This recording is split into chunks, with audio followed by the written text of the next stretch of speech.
അല്ല, ഈ ആപ്പിളിന്റെ പ്ലാന്റുകൾ ഇന്ത്യയിൽ നിർമ്മിക്കേണ്ടെന്ന് ഡൊണാൾഡ് ട്രംപ് പറഞ്ഞെന്ന് കേട്ടു, ഉള്ളതാണോ?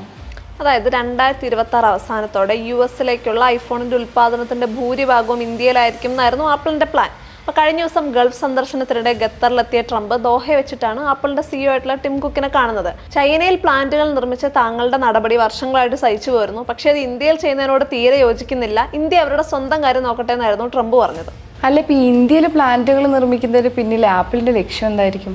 നിലവിൽ ആപ്പിളിന്റെ ഭൂരിഭാഗം ഫോണുകൾ നിർമ്മിക്കുന്നത് ചൈനയിലാണ്.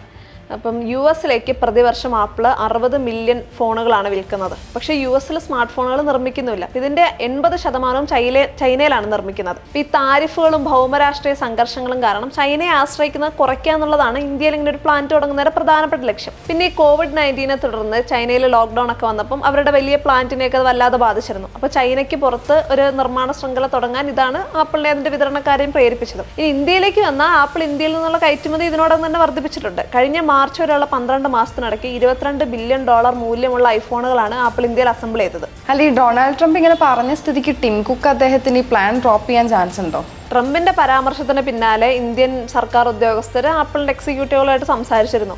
ഇന്ത്യയിലെ നിക്ഷേപ പദ്ധതികൾ ഉറപ്പാണെന്നും ഐഫോണിന്റെ നിർമ്മാണത്തിൽ രാജ്യം ഒരു പ്രധാനപ്പെട്ട അടിത്തറയായിട്ട് മാറുമെന്നും അവർ ഇന്ത്യയിലെ സർക്കാർ ഉദ്യോഗസ്ഥർക്ക് ഉറപ്പ് നൽകിയിട്ടുണ്ട്.